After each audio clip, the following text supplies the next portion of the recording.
I'm Molly. I'm the Adult Services Librarian here at the Goffstown Public Library. I wanted to thank you so much for coming to our presentation today. And I wanted to welcome Rich Masters. So he is a steward for the New Hampshire Fish and Wildlife. Fish and Game. Fish and Game, sorry. Fish enough. and Game Wildlife Steward. And he is here to share information about bobcats in our state. So we'll learn about the natural history of this elusive cat, its habitat needs, and the status of their population. Also, we will hear about the amazing federal funding mechanism that supports the long-term research of the New Hampshire Fish and Game. So thank you so much. Well, thank you, Molly, and thanks to the library for inviting me to come. So hi, I'm Rich Masters. I live just down the road in Mount Vernon. I've been there for 25 years now. Hello to everyone at home in Goffstown.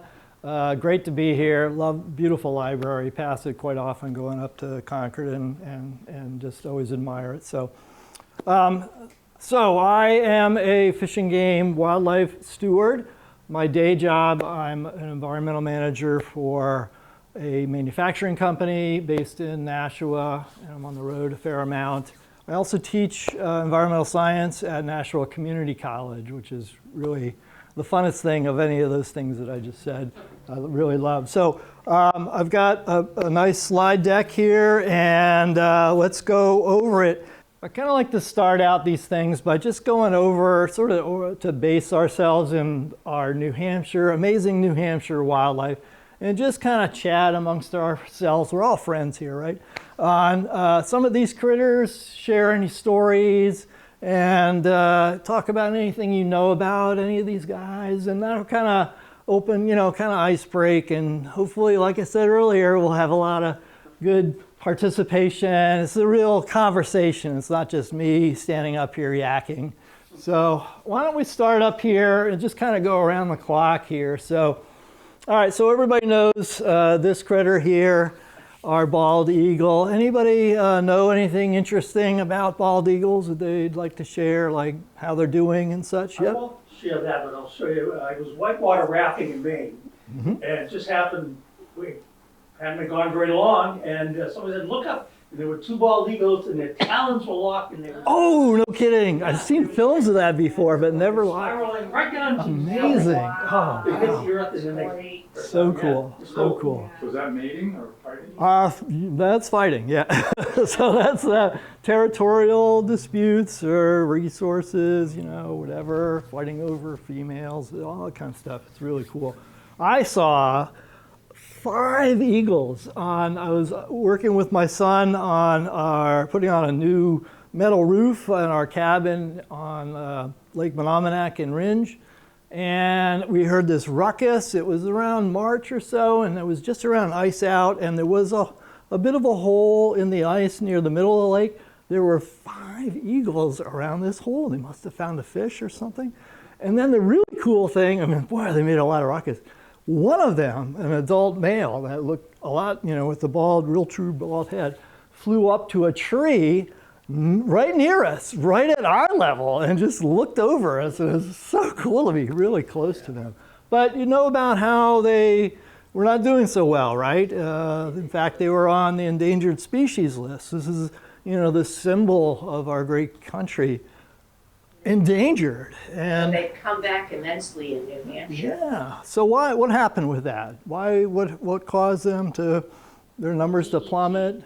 DDT. Yeah. So that was it. It's a really cool, amazing science that traced the application of this really effective pesticide, DDT, which is still used in a lot of places around the world these days. But and what was the problem? Anybody remember? In the eggs. Exactly it. So as the DDT worked its way through the food chain all the way up to this apex predator, the metabolism of and its laying of the eggs, the eggshells tended to be much thinner, and they would crush with the female nesting on it. So really dropped their numbers precipitously. But a great story. We figured all this out. We ended up banning DDT production, and they have come back really strong. And in fact, Here in New Hampshire, where we had no eagles for a long time, we now have about 200 nesting pairs of eagles. So even in Maine and in Lake Menominee. So really great story. So, all right, we all know this is a deer. What kind of deer do we have here in New Hampshire? All right, so good. I lived in California out of college, went west. They have a different species of deer there. Anyone know what that one is? Mule deer. A mule deer, yes, it's really cool. If you ever been to like Yosemite National Park, which is probably my favorite place in the whole world. I saw it near the Grand Canyon. Yeah, yeah. No, they're very tame in those national parks. They're used to visitors, and you can get really close to them. They're really beautiful. They're larger than our white-tailed deer on the East Coast. Anybody know why? This is one of the animals that I really like because I don't have to think about and remember the name of it because it's got a white tail, right? What's the white tail for? Warning Perfect. the other deer. Yeah, exactly. So, they often are in herds of other deer, right? And if they see a threat, like me taking a picture of them, floop. And that way they can, without, making a sound, they can alert the other deer in their herd that something's amiss here. So it's a really cool communication tool that animal has developed. All right, this fish is a trout. All right, and there are lots of trout, but we only have one native trout in New Hampshire, and it is a Brown trout. nope, close. That's Brook trout, yeah, brook trout, so brookie. So Fish and Game stocks about 1 million of these every year for fishing, and very popular fish. All right, so another one of my favorite animals down here. Whoops, did I do something? Didn't like me there. Okay, that could be a problem for me. All right, so this little bird over there, anyone recognize that? So exactly right? You don't even have to think. It's a red-winged blackbird. I love these birds because of that, and also, but more because they're really a harbinger of spring, right? So they migrate, and in March, April or so, they'll start appearing around us. And where do you typically find them? Marshes, swamps. Yeah. Exactly it, right? Perched on a cattail in a wetland. They're noisy though. What's the sound they make? Do you know? High whistle. Oh, yeah. The high whistle. Wow, sure. Yeah, it goes co-wee like that. It's really distinctive. And I drive by a wetland on my way home from work, and around that time of year, I've got my ears perked, and I'll hear one like, yeah, we're in springtime. This is great. Life is good. All right, how about this critter here in the middle? That's a river otter, yep. I've only seen one of them once. I was camping with my kids up in Lake Umbagog, way up north. Yeah. Beautiful open water, protected area. And up early in the morning, right on this rock, right on the edge of the lake. Of course, the kids were getting up at the crack of noon, and I was up having my coffee, and bloop, 5 feet away from me, popped right out of the water, sat on the rock for a while. I looked at him, he looked at me. He got a little warmer with the new sun, and then right as I was just about to grab my kids out of their tent, he disappeared. So anyway. Yeah, they are. So if you walk along a body of water, whether it's a river or a lake, sometimes you'll see these like chutes, right? It's like a groove that goes like, what is that? Is this somebody like hauling a boat out of here? No, it is a well-worn slide for these otters going right back into the water. So it's really cool. Something to see. I have a question. Yeah. We have a 10-acre pond, so we see them frequently. Oh, great. And my thought, and I've been told, they live for maybe 2 weeks because they travel. So they travel in a month's time along the waterways. so they don't deplete the fish. Then I barely see them. Well, they do eat a lot of fish, that's for sure. Fishermen all get all upset. And yes, no doubt. And if you're on that size of pond, yeah, they'll probably like, we got to find some more They fish. only stay Right? for a little while, and then they're gone. Then they're gone. Yeah. Yeah. All right. So you all probably know what this guy is in the lower left. Ooh, I did it again. Sorry. All right. I have a little. I'm going to put some chairs up or something to keep me away. All right. So that's a loon, right? Yeah. What type of loon is it? There are several types. Common. It's a common loon. Yeah. Anybody know anything about their story here in New Hampshire? One of the most interesting things I ever learned about a loon that I will never forget is they have red eyes, so they can see better when they go underneath the water, which they go great lengths. Amazing fishing. It's really cool. If you ever seen them, they'll dive down and they're like, where'd he go? You know, you're like waiting around and then way over there, pop up and all that. So on Lake Menominee, which is right on the Mass border, growing up there in the summers, I never saw a loon, ever. And I was talking to a guy at the Audubon Center in Hooksett about this one time. And turns out he's a pretty well-renowned ornithologist. And he said, well, it could be a couple things. One is you're kind of at the southern part of the range. And the other is they like bodies of water that have islands on them. And we don't really in that lake. Well, it's more the island thing is because about the only time they are ever out of water is to lay eggs. And they don't build a nest in a tree, right? They're pretty awkward with all that stuff.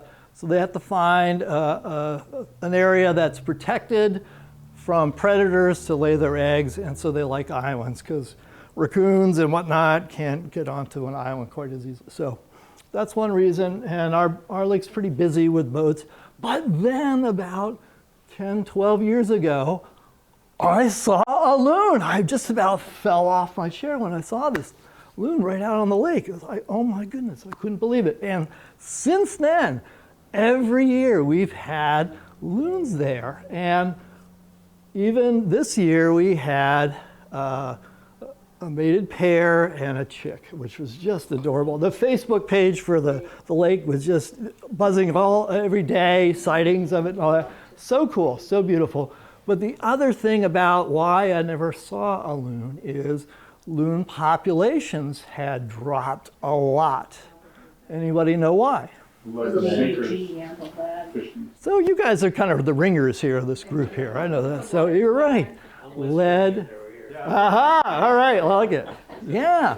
So as they're down underwater, they're looking for not only fish, but also any kind of critters and vertebrates and rummaging around in the seaweed. And they'll come across an old fisherman's lead sinker and think it's food and ingest it. And we found so many loons dead and open up, and there's all these lead sinkers in their stomach. And lead is, of course, a toxic compound, right? So their numbers were way down. So, good science again. Figured it out. New Hampshire has banned the sale and use of lead in fishing lure. In fact, at our town dump in Mount Vernon, there's a little box still right on the edge of the steel goods shed where you can put your old lead sinkers. So, and it worked.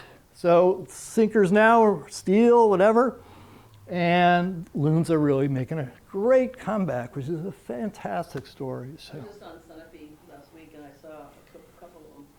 you never forget it when you see them. They're really amazing. All right. Oops, I shouldn't do that. That's a bear. Everybody knows it's a bear, right? All right.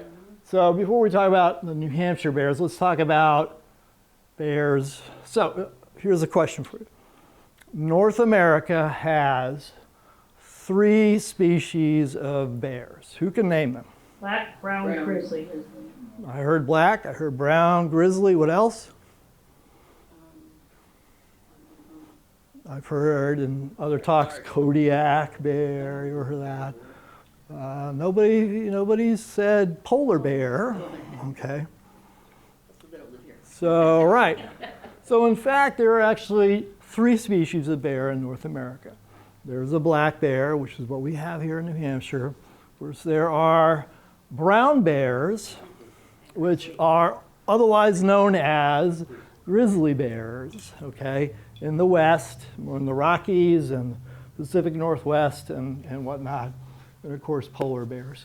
But the interesting thing about our bears, our black bears, is that when the Europeans came across the pond and started forming here groups and colonies, they came across this bear, and they had never seen a bear like this. So they, of course, named it a black bear because it's very black, right? But not really. So as you travel across from east to west in North America, you will see that same species of bear. It's called Americanus, Ursus americanus, with different colorations.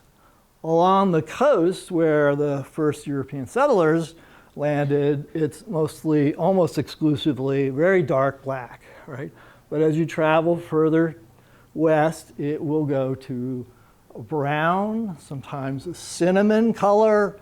There's more cream-colored ones in the upper Midwest area that the Native Americans used to call their spirit bear. And so some blonde-colored bears, but they're all the same Ursus americanus, same species. So there are black bears that are sometimes brown, and there's brown bears that we actually call grizzlies a lot. So it gets kind of confusing, right? So, but black bear is what we got here in New Hampshire. All right, how about this critter above the bear? That's a fox. Now, this is actually a gray fox, by the way. So, red fox is very similar. It's a little bit smaller. The tail's just a little bit different, too. So, very good. How about this one in the middle? I did it again, sorry. You're going to have to, like, electroshock me or something here. What kind of bunny we got there? That is a snowshoe rabbit. Very good. So, we have snowshoe rabbits here in New Hampshire. They're more in the northern part of the state, and they have these enormous feet, right, which are like snowshoes. So they do very well in snow, and so they like being in areas where there's a lot of snow cover through the year. So more north. We have 2 other types of rabbits here in New Hampshire. Anyone know the other ones? It's the eastern cottontail and then New England cottontail. You spot on, yes. And which is which? New England is the one that's much more, it's smaller, but it's also more endangered. So it's very endangered. There are very, very few of them. And they are, in fact, if you see a rabbit around, it's almost for sure an eastern cottontail. And in fact, you can't, even specialists, biologists, they got to go to the DNA samples to really determine one from another. You can't really tell. But you'll see a good number of easterns around, but New England's very, very endangered, unfortunately. All right, here's another one of my favorite animals, right in the middle. Salamander, what kind? Spotted, blue, you got it. It's a blue spotted salamander. Perfect, very good. All right. I have a question. Yes, all right. Now, this is the time of year you bike riding around and you see the orange ones, Right. like in the middle of the road and whatever. Yes, right. Are you allowed to pick one up and get it to the side of the road so they don't get, because you see so many mush, I know, yeah. because they're trying Are to, those to their red vernal pools or something? Yes, so they'll migrate. Now, a lot of salamanders, including the eastern blue, have an amazing story, and that is they will hatch from an egg in the spring and in water, right? So picture like a frog's tadpole in a pond, little pond, right? But typically they are not in like ponds, but in what are called vernal pools. All right, vernal pool, vernal means spring, pool, right? And that's because, the snow melt and the more rainfall we get in the spring causes any depression in the forest to get ponded and flooded, right? And that's perfect place for a female to lay her eggs because, why? It needs to be in water. There's no fish, right? So it dries up. So there's no fish that can live there. Perfect place. And then they'll hatch and they'll go out, spread out along the forest, and they will come back to that very same vernal pool that they were hatched from, which is just unbelievable how I figured that out. Anyway, really cool. I would not hesitate in helping a little fellow along the way on a road if so be. All right, upper left there, what do you got? Ooh, yeah, that's a fisher, right? So why I cringed, it's not a cat. It's actually in the weasel family, all right? So the only fisher cats that are around are in Manchester and their baseball team, all right? When they came up with that name, everyone in Fishing Game was like, oh no. So yeah, they're weasels. You don't see them very often. They're, nocturnal. They're very aggressive, and so it's kind of a good thing you don't see them very often. All right, I got to move on to the one at the very top. What do we got there? Mountain lion. All right, what else? Cougar, what else? Puma. Lynx. Puma. Not a lynx. Puma. Anybody from Vermont here?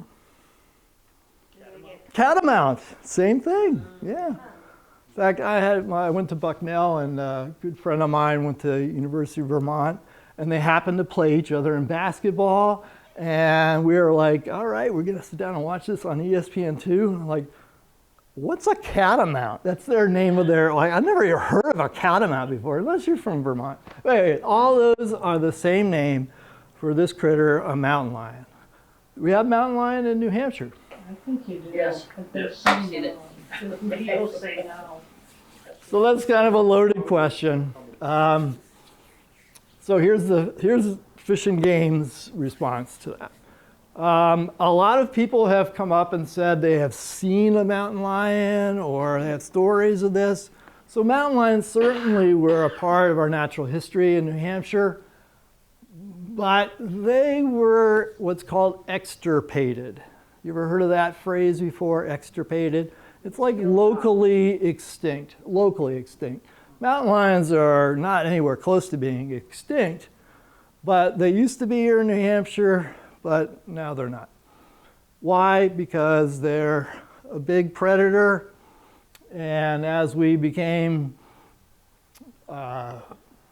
farmers and had livestock, and these guys would, take sheep and goats and all that, we pretty much killed them off, all right? Now, there was a mountain lion struck by a car in urban Connecticut about a dozen years or so ago. Anybody remember seeing that in the news? It was like the most bizarre thing, because there hasn't been any mountain lion in New England area for many, many years. And then all of a sudden, we got a dead one on the road. Evidence of a cat, all right? What the heck? So through our tools of DNA tracing and all this kind of stuff, we tracked that back to its home in South Dakota, which also just stunned the whole biological community, because we had no idea that a mountain lion could range so far from its home base. But it happens. So we get these what are called transient cats that may be coming through. They zigged when they should have zagged, and they end up far away from where their home is. And so it is possible that we've had some in the state, some sightings. I think a lot of people get them confused with bobcats or lynx, maybe. But the sort of official word, if you will, is that we don't have any real evidence of certainly any mountain lion that is breeding pairs and, you know, has established a home and, you know, all that. Certainly could be transient ones, but Why is the Fish and Game so adamant that they're not here?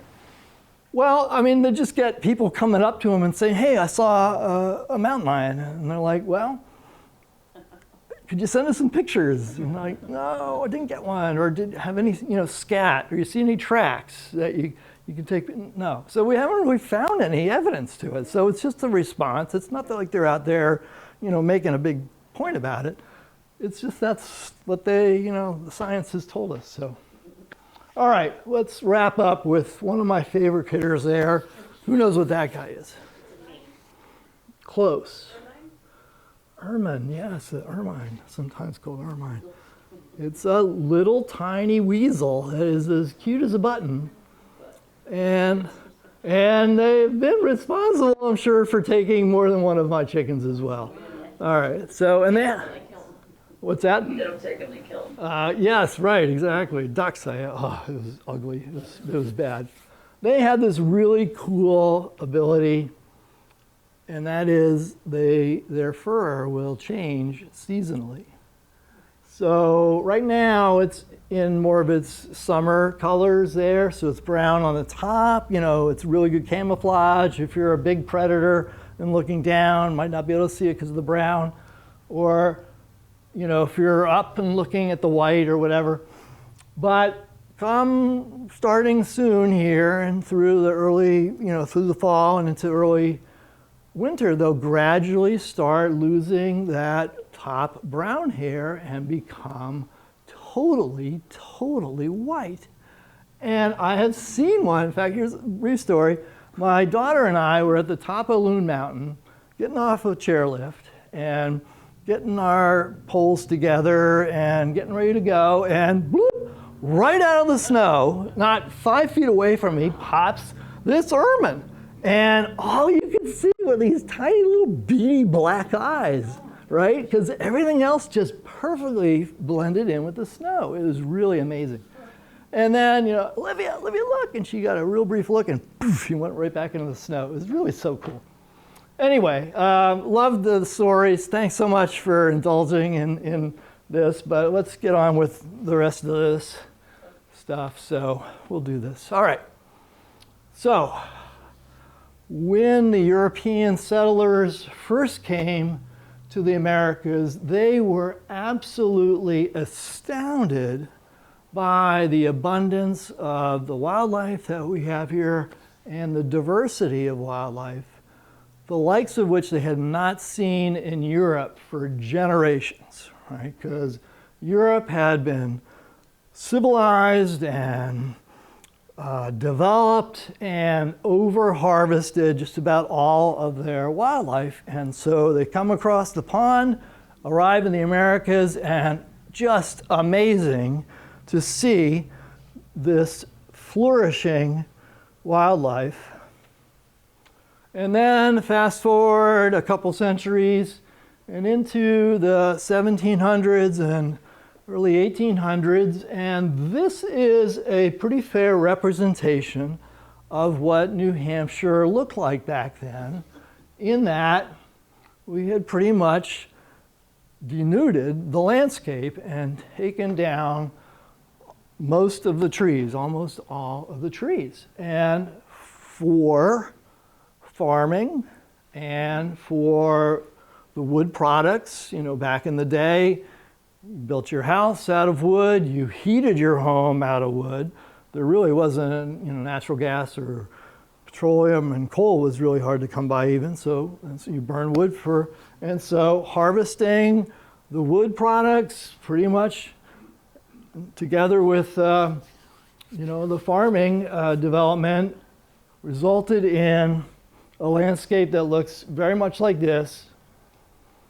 And it had a tremendous impact on our natural communities.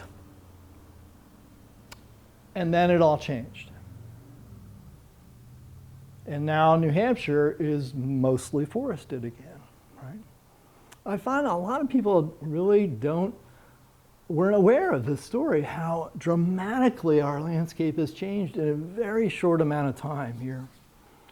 Yes, so we are now back to being forested. And in fact, I can see this in my own backyard in Mount Vernon. So if I walk down, my lot's on about 2 acres, and it's almost all forested except for where my chicken coop is and all that. But if I walk down into the woods in my backyard, there are trees there that are about all the same age and no bigger than maybe that, right? Plus I'll walk far enough and I'll get to a rock wall. So pretty much evidence that my property once was a farm, probably a sheep farm in Mount Vernon, right? So the forest has grown back, but it is a very different forest than the original old growth forest that was here. It does not have the diversity of age and species like it used to have. Yeah, it's a forest and it has a lot of benefits, but it's going to take another few hundred years till it's really back into that cycle. And the diversity of the forest with the age of the different trees and other undergrowth and the diversity of those plant species is directly proportional to the diversity of the habitat that it supports, the numbers and abundance and types of wildlife that can live in that forest. So after maybe another few hundred years of that cycle, we'll probably get back to maybe an old growth situation, and it'll be more supportive of different wildlife species, but we're not anywhere there yet. And in fact, in New Hampshire, only about 3% of the state is in protected conservation land. So could be a lot more changes here to come. The bug killing them. Yeah, there's a lot of that. We'll talk some about that. So what are some of the reasons why it got reforested? Well, so after the Civil War, we had a lot of our soldiers returning back from deployment to areas like, Ohio, for instance, and they saw there flat land with very deep, beautiful, rich soils. Compared that to the hardscrabble life that they had eking out a living here in New Hampshire with our steep slopes and granite boulders everywhere and all this kind of stuff. A lot of them ended up, of course, also after the war, there was just widespread poverty, but abandoning their old homesteads and moving west. Other things like the opening of the Erie Canal really changed the whole economy, and now our farm products were not as competitive as with those others that were imported from the west through the Erie Canal. The whole change in our workforce into manufacturing, the centers of Manchester and Nashua, farm boys leaving their farms and coming into the city for a better quality of life, as they thought. So lots and lots of these changes. And part of that, as they were taking down the forest, ended up with things like huge amounts of soil erosion, taking those root structures out of the soil. Here's a clear cut. This is up in the Pemi. And things like moving these logs down the rivers with huge impacts on the riparian areas on either side of the banks and whatnot. So huge impacts with that. Of course, as we started developing our urban centers, this is Nashua, transforming forest landscape into an urban landscape. And even today, as we have homes in like hillsides or great view lots, but it ends up fragmenting our wildlife tremendously still. Of course, we had a lot of impacts on the environment. This is a mill not very far from my office in Nashua. And back in the day, word was that you could tell the color of the dyes they were using in the mills to color the textiles and the manufacturing by simply looking at the river. So this day they may be using orange dyes, maybe yesterday they were purple, tomorrow they're blue or green or whatnot. And why? Because there were no rules. Hazardous waste, those excess dyes, everything else went the most easy and convenient way, out of pipe and right into the river. You look at all the different manufacturing centers along, say, the Nashua River, and that's what we ended up with. So fair to say you wouldn't probably want to drink that water, wouldn't want to swim in it, and I wouldn't want to eat a fish caught in it. If there were any fish, there's probably no aquatic life in that as it is. So then, of course, some of these things that we brought in, that's a Japanese knotweed up there, which I have in my backyard and I just cannot get rid of. That's an emerald ash borer that's decimating our ash trees. Purple loosestrife, you've seen these around, and it's a beautiful, brought in as an ornamental, right? And then just went crazy around small waterways. This is Phragmites. Is anyone ever familiar with this? Yeah. All right, I took that's me. I was down with my wife on Cape Cod in November last year for our, we usually go down there for our anniversary. And we rode these bikes around, and I'm like, I can't believe it. I stopped, and my wife took a photo of me because this is Professor Masters. You know, I was going to take some samples back to my class. It was a beautiful wetland with a diversity of animals and plant species, of cattails and all kinds of emergent vegetation. And now it is just one solid Phragmites grove. It has choked out everything else here. And once you start seeing this, you're driving down the highway and like, oh my goodness, there's Phragmites over here. And then you're like, oh my goodness, over here too. You just start seeing it everywhere. And I drove down to my dad's down in South Carolina, down 95, and I'm like, oh, I can't. There's mile upon mile of Phragmites that has just overtaken our wetlands from Europe. Yeah, in the ballasts of ships or whatever, just these, seeds. All right, so this guy is water chestnut, I want to say. And how about this one? Anybody know this one? Is that woolly Belgian? That's it, yeah. So these guys are killing our hemlocks like crazy. If you go out, hemlocks are all over the place, right? I have 1,000 of them in my backyard. I pull up one, turn it over, like, yep, got it. So these tiny little egg things here on there.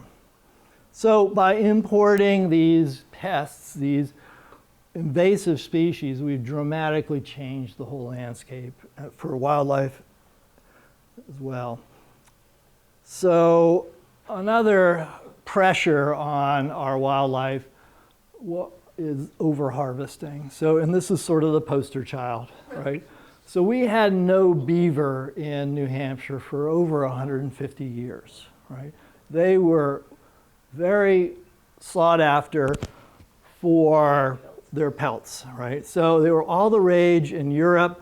Happened to be kind of a little ice age in Europe in the 1800s, and so it was very cold. And so bringing in pelts to make into clothing was a huge, big business here. So companies like Hudson Bay Outfitters and all that stuff just decimated the beaver population. So that's one example. By the way, so they would make these kinds of apparel. So everyone of any kind of stature in Europe had to have one of these sort of stovetop type hats, right? And so this is made out of a beaver pelt, right? The hairs, they trim the hair off of the beaver. It has the absolute best. I think there's the sea otter has the denser hair, but that's about it. It's amazing properties of this hair. So they grab the hair off of the pelts and they would put them and start kind of like matting them together, right? And pour water into it and mat them and make out of that this fabric, right? Sort of like a felt, okay? And so people that made these hats were called hatters, right?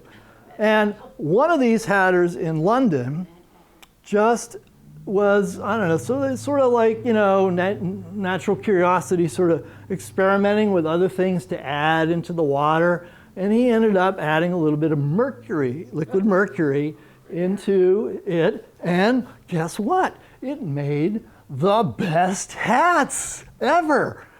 And he kept it kind of secret, right? He made the best hats. He got the best prices for his hats. He was like a rock star. Word got out somehow. Everybody started making hats with mercury. So who knows where I'm going with this story? That's right. Mercury is a neurotoxin, right? And they got mercury exposure through their skin, dermal, started affecting their nervous system, and they went a little off, right? So, Mad Hatter, there you go, from our beavers. All right, so of course, this is really the big story for how we've over-harvested. So prior to European colonization, there were an estimated 60 to 80 million bison in the Americas, and that diminished to 861 millions, almost 100 million to 800 individuals. It's just astounding. All right, so from all these pressures of the forest changing, the land development, the pollution, introduction of non-native species, intense wildlife harvesting, all of this had a dramatic effect on our wildlife. And many of these species simply disappeared from our landscape. But fortunately, some forward-thinking conservationists decided to make some changes. So some laws were passed, like this one in New Hampshire, the Fish and Wildlife Restoration Act, Endangered Species Act, laws on pollution control, harvest limits, hunting limits, huge effect. And with this, one new program that came about was a tax on firearms and ammunition, a federal tax. And each state is distributed that money. And in New Hampshire, we've used that money to fund a number of programs, including a program on our moose. Our moose were in really bad shape from overharvesting. They made a strong comeback when limits were set. So if you know any hunters, to go out and to hunt a moose, you have to enter a lottery, right? It's that desirable a thing, and there's so few of these permits given. And of course, moose now, after they made a strong comeback, are back in trouble again. Anyone know why? The winter ticks. Yeah, winter tick, right? So this tick species, we'll talk all about it in a moose program if you want to have me back, about how these ticks from a changing climate are moving north and affecting our moose. So New Hampshire has a huge program to monitor moose and help to restore them. Anybody seen any of these guys around? Oh, yeah. All right.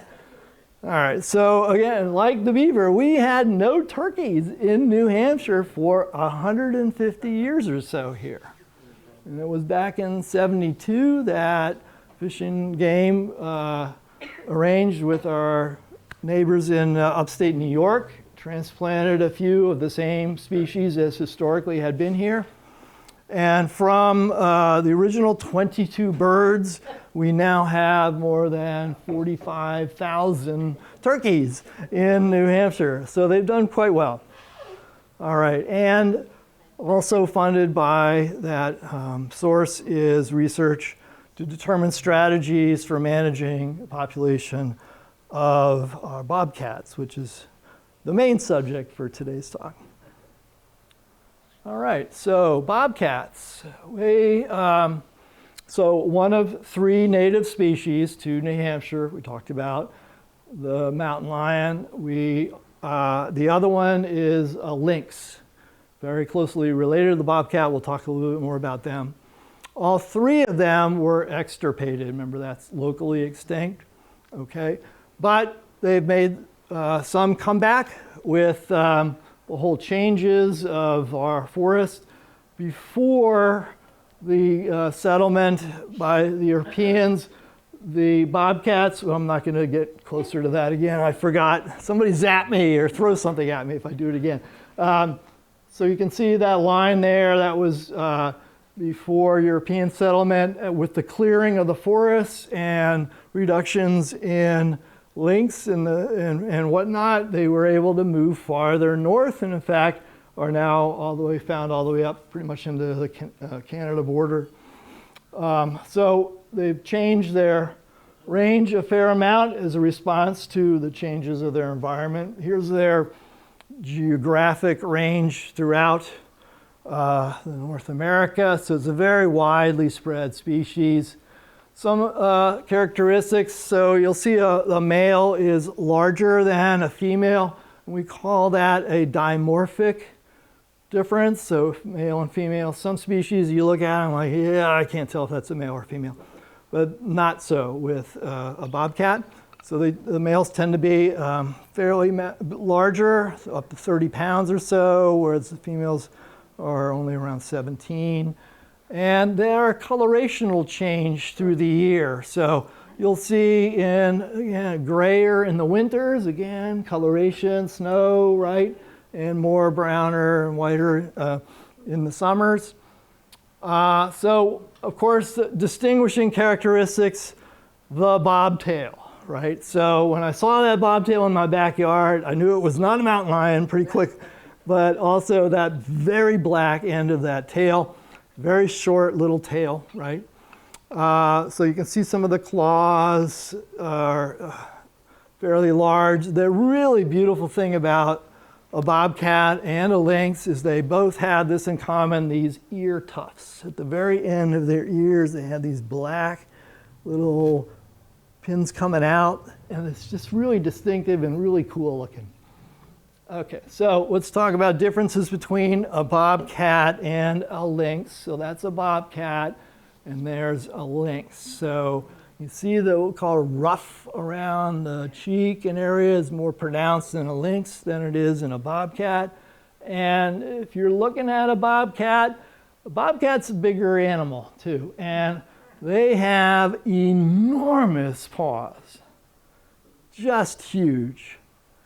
There's a stuffed one up in Fish and Game's headquarters in Concord that every time I've been up there, like, this is unbelievable to see the dimensions of these paws, which are good for snowshoes, right? Just like that snowshoe rabbit we were talking about earlier, right? So they do really well comparatively so, in the winters with the snow cover because they have that better ability to travel on the snow. So this is why they're more of a northern species. Bobcats are more south, right?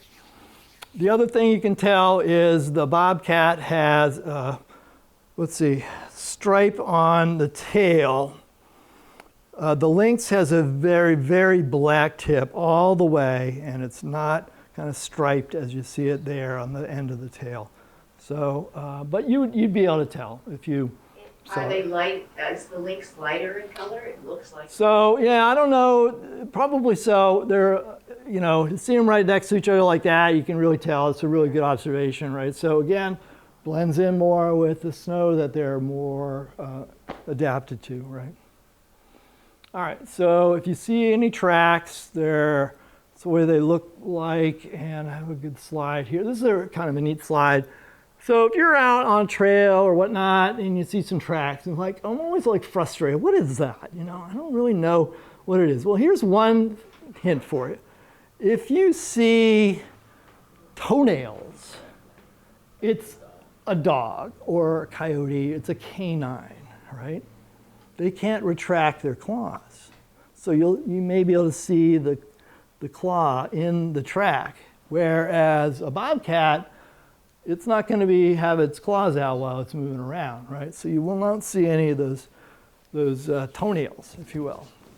The other thing on a cat is versus a dog, again, a bobcat versus a coyote or a wolf, same thing is you can make kind of like an M shape. I don't want to get too close to this guy. Sorry. If you look where the white is and the black, you can kind of make an M shape. But on a dog or canine, you can make an X, right? So if you can make an X in that track, it's probably a dog or a coyote, right? See the X there? Yep. All right. All right, so that's what a bobcat track looks like in the snow with the glove there.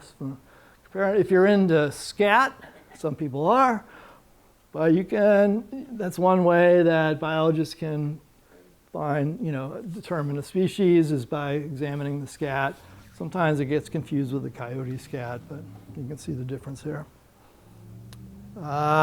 Sounds. They make all kinds of bizarre sounds. Growls, hisses, screams. Really wild. Now, is that only if they're chasing something? Because usually when I've seen them, because we've had them in the yard other than that one time, I never have heard them make a peep. Yep. Like even when they're sitting there like wanting to stalk our bird feeder. Yes, well, think about it. To the very last minute and just go for it so fast. Absolutely. But never heard a thing. We'll talk about that in a second. They are the quintessential ambush predator, right? So they will stalk their prey and get as close as they can and then lunge for them. Like it's seen a cheetah out on the Serengeti on some David Attenborough show or something like that. It's the same kind of thing. You won't hear them unless they're really communicating with others of their species for territory, dominance, females, all that kind of stuff. They don't want to give away their position. So they're not going to just be growling or purring for their own benefit. They're really there. They're going to be very quiet unless there's some territory issues. So they're pretty solitary as well. You rarely would see them together except for during mating times. They're very territorial, right? So all that. All right, so here's another quiz thing here. If you are awake primarily during the night, like a bat or a owl or a raccoon, you are called nocturnal. Very good. If you are primarily awake during the day, like a human or a diurnal, right? Okay. If you are awake and active primarily in the dawn or dusk times of the day, you are oh, so close. Crepuscular. Here's another new name. You got extirpated and crepuscular. A couple new names. Crepuscular. So bobcats are crepuscular, right? What else comes to mind when you think of I see it dawn at home in the mornings and I see it on my way home from work? Deer, exactly, right? So deer is like the poster animal for being crepuscular. Why would this guy be crepuscular? Because it's chasing a deer. Chasing a deer, right? So deer is one of their prey. So they are active at times when a lot of their prey are active. So solitary, territorial, crepuscular, ambush predators. All right, so they'll have kittens after about 2 years or so, 2 to 4, typical. Females care for the young, of course. Males going off to find another mate. So this is kind of an interesting graph. This is sort of the findings that we've had from samples over the years. So this one shows kind of like different abundance of different prey species and how their diet has changed over the years to reflect their habitat. So more of an example is this is, so back in the day, in the 50s, where we still didn't quite have these young forests regenerating near, as much. They were more after bunnies, okay? Then they switched over to have more of deer as their prey, and now they're full on to small animals like chipmunks and squirrels are their big kind of pattern. So again, it's sort of very similar in adapting to our changing landscape over the years. So we talked about how we got 45,000 turkeys that weren't here just a blink ago, and now they got a nice source of food. I see this slide, I think of that cat with my chicken in its mouth.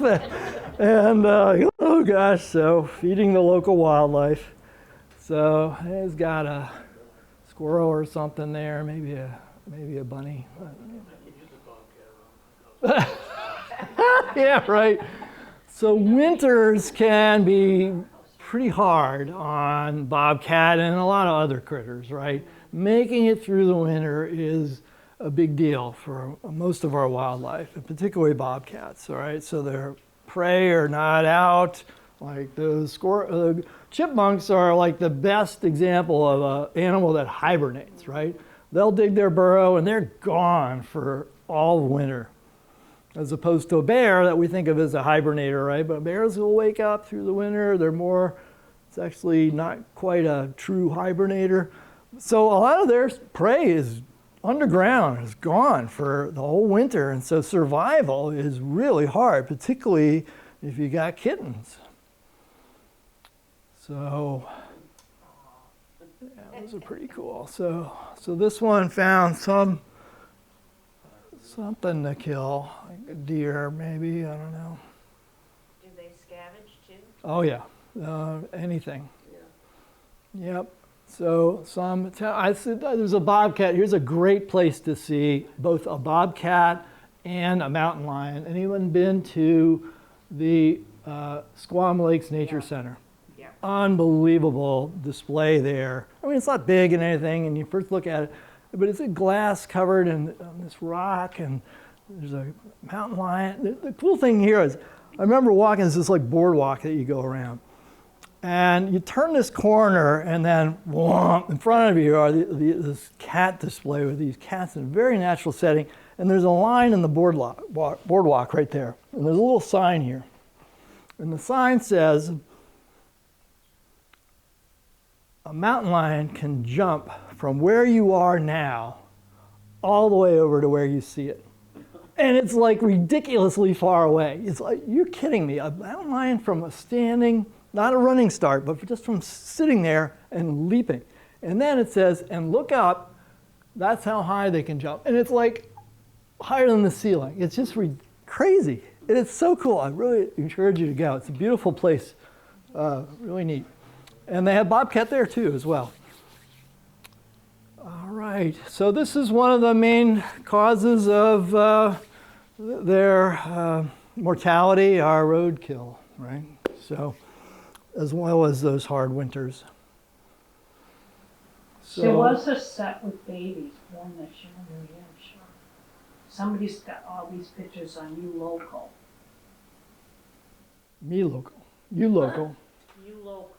Oh, really? You Local, New Hampshire. No kidding. They've been had amazing photos this year. Oh, I have to look. Including about All right. family. All right, neat. I'd love Yeah. to see that. I think they had 3 or 4 babies. All right, I'll have to look at that.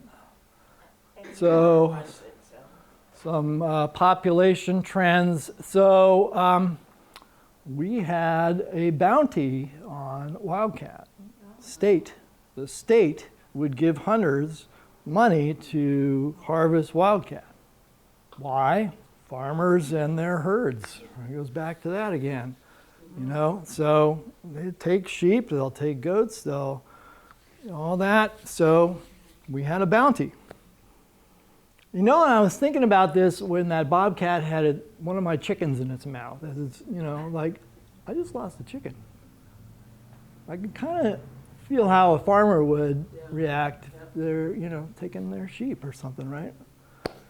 But, yeah, So some studies on see where we stand, how the bobcat are doing, and to compare them with some adjacent state data and estimate populations, track how they're doing, and find out what's important to bobcat for habitat. So these are some of the studies, again, funded from that state tax. Is that ear tufted on this one? Barely? Not much of a tuft. There's a little bit. Yeah, you can see it more on the left. Yep. Corridors. So we'll talk a little bit about these two. So some sightings. If you see a bobcat or any other species and you would like to report it to Fish and Game, we would love for you to do so. There is a website that you can go to. It's actually run by UNH. I reported my bobcat in my backyard. And so there'll be a dot on there from my backyard at one point. So we're seeing a fair amount of them on the southern part of the state, southeast and southwest. And so we did some research on 2 different populations of bobcat and put some collars on them, trapped them in cooperation with the New Hampshire Trappers Association. There still are people that trap critters by permit in the state. So did some studies on them, finding out what kind of age and size and all that. Gave them some antibiotics as well, weights, classic stuff. Attached these collars to them. So we have been able to track a number of bobcats to see what their life cycle is like. And here's releasing a cat and some of the cats that we've been tracking and some of the telemetry data that we've received. And they fall off at a designated time, or if the cat's not moving, it's an indicator that it's deceased. It'll fall off.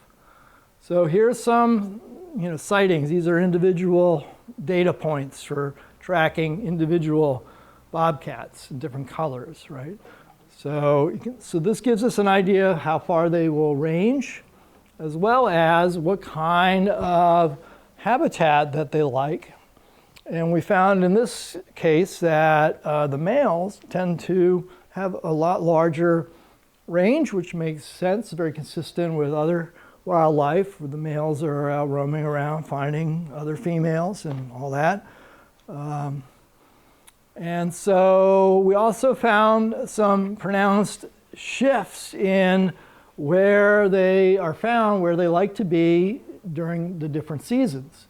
So through the winter, they'll have a smaller range, and it's usually around a wetland area, whereas more roaming around, particularly in the spring and through the summer. And so we looked at that area during the winter and overlaid it with some land use data, and the blue is basically water, right? So it gives you an idea they like to be around water. Well, why? Because a lot of their prey that they can find available in the winter is also in that same area like this, right? So they might find some small rodents and things like that that like to be around wetlands in the winter. Like this guy. Yeah, that's a pretty cool photo. All right, so summer, fall, around the outsides of agricultural fields, right on those borders, those edges. We talk about this in my class at NCC, the edge effect. When you've got a pronounced change in a habitat from a field to a forest, it's a huge amount of opportunity for various critters right on that edge.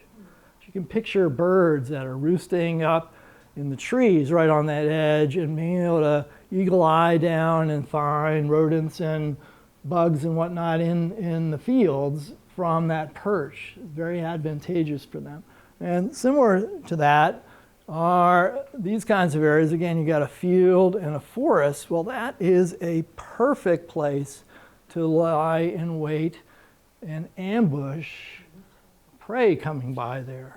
You're hiding into that shrubs in the forest edge and finding maybe a deer walking by in that field, and off you go.